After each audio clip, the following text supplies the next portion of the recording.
Olá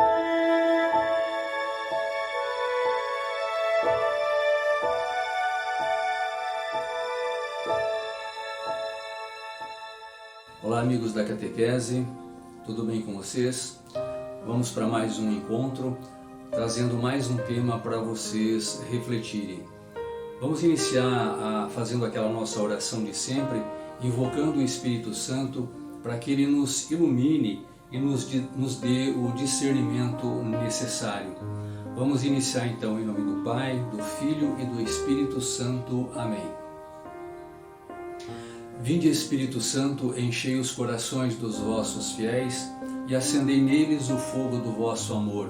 Enviai o vosso Espírito e tudo será criado, e renovareis a face da terra. Ó Deus, que instruístes os corações dos vossos fiéis, com a luz do Espírito Santo, fazei que apreciemos retamente todas as coisas, segundo o mesmo Espírito, e gozemos sempre de sua consolação. Por Cristo e Senhor nosso. Amém. Em nome do Pai, do Filho e do Espírito Santo. Amém. Eu gostaria de continuar falando com vocês, pessoal, sobre Jesus, né? O tema para a gente refletir hoje é sobre a ressurreição de Jesus de Nazaré. Nós falamos já desde o início, algumas vezes sobre Jesus. Daqueles três primeiros encontros, que nós tivemos, dois deles nós falamos sobre Jesus. Um deles nós falamos sobre o encontro pessoal com Jesus. Falamos daquela experiência do encontro de Jesus com a samaritana, lá no poço de Jacó, sobre a experiência de ser amado, a experiência do perdão e da nossa pequenez diante de Deus, da experiência do amadurecimento da nossa fé. Falamos também sobre onde encontramos Jesus.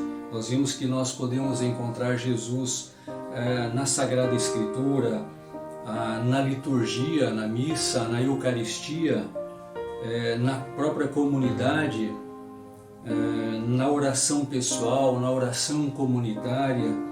E principalmente nós podemos encontrar Jesus Cristo no nosso próximo, nos pobres, nos pecadores, no idoso, no doente, no marginalizado, no indigente, ou seja, naquelas pessoas que são mais excluídas da sociedade. Foi para isso que Jesus veio, foi sobre isso que Ele pregou. Nós também falamos sobre quem é Jesus. Nós refletimos sobre quem é Jesus. Nós vimos as duas figuras de Jesus. Jesus humano e Jesus Deus. Jesus verdadeiramente homem e Jesus verdadeiramente Deus. Aquele Jesus que disse, eu sou o caminho, a verdade e a vida. Acreditai-me, eu estou no Pai e o Pai está em mim. Quem me viu, viu o Pai. Eu estou no Pai e o Pai está em mim, porque eu e o Pai somos um.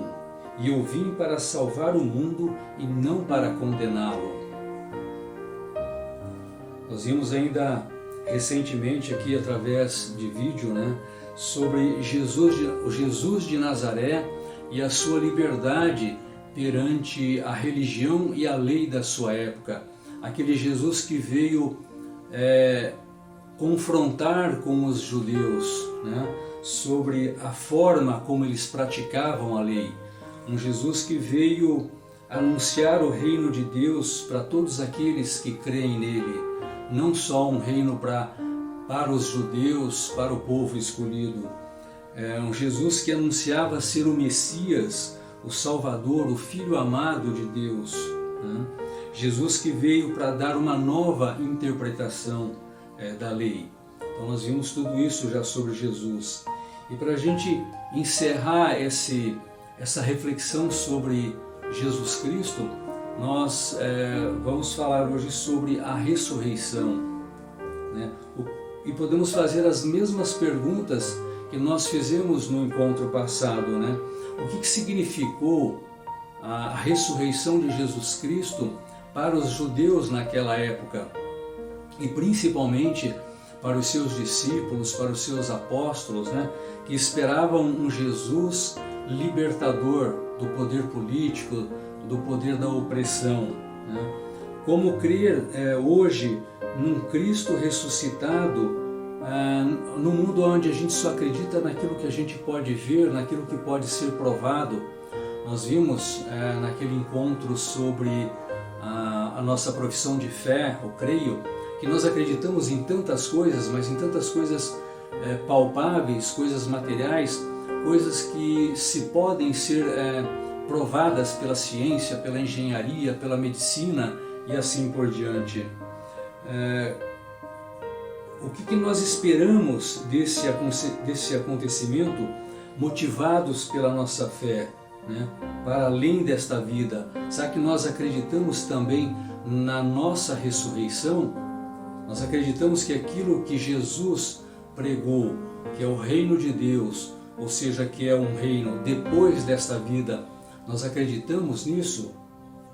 Antes da gente continuar, vamos ver como é que está narrada na Bíblia a ressurreição de Jesus. Vamos ver o que Lucas diz lá no capítulo 24. Naquele mesmo dia, o primeiro dia da semana, 2 dos discípulos de Jesus iam para um povoado chamado Emaús, distante 11 quilômetros de Jerusalém. Conversavam sobre todas as coisas que tinham acontecido. Enquanto conversavam e discutiam, o próprio Jesus se aproximou e começou a caminhar com eles.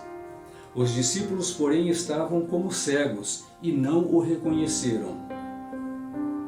Então Jesus perguntou: "Que ides conversando pelo caminho?"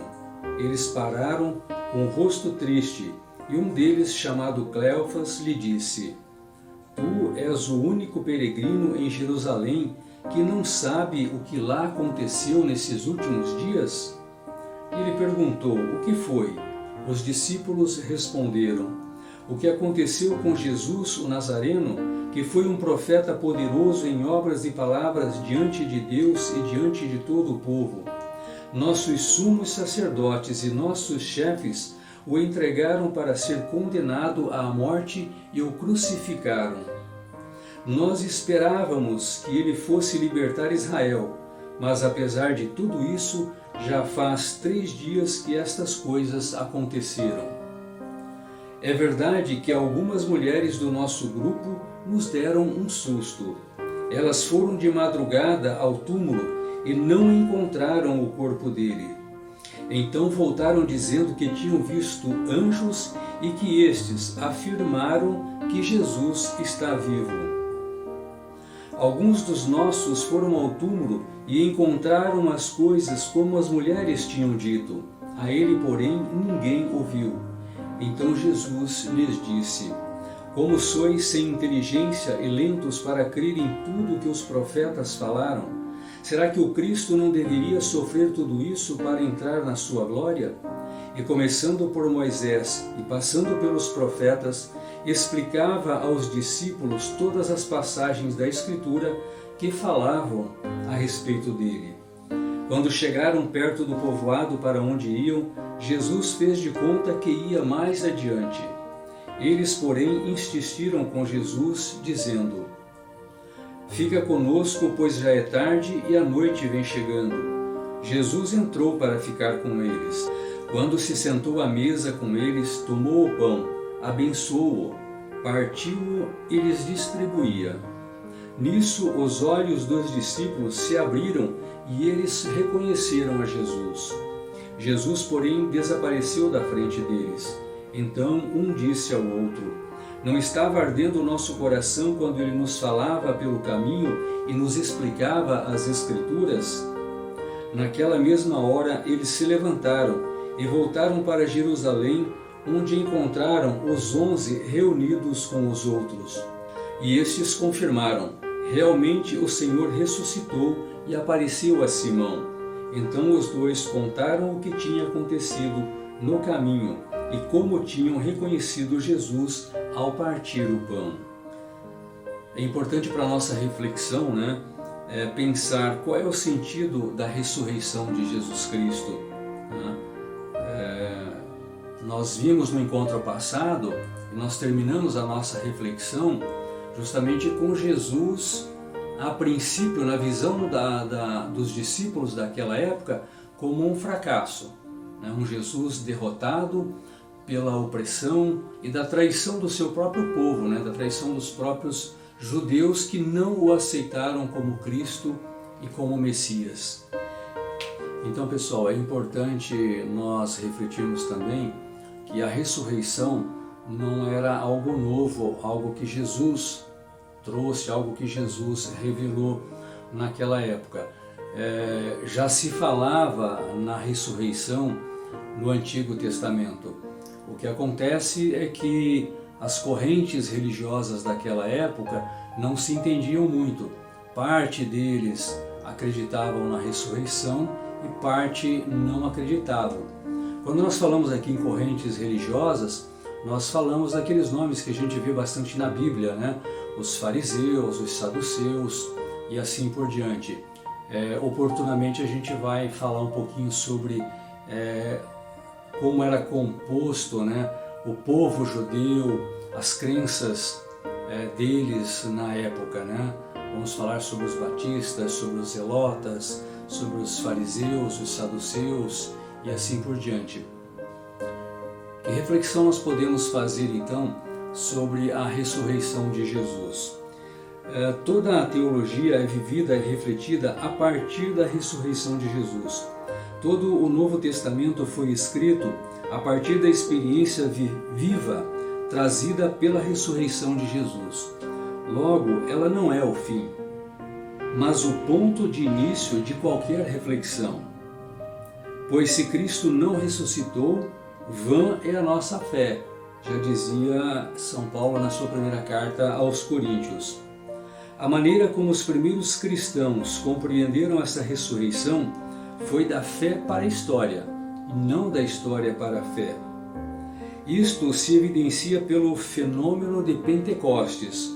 Nós já falamos sobre esse acontecimento aqui também. A partir da experiência da ressurreição, os discípulos começaram a reler a vida de Jesus. Começaram a pensar em tudo que eles tinham vivido com Jesus, trazendo para o presente, comparando com tudo aquilo que eles estavam vivenciando.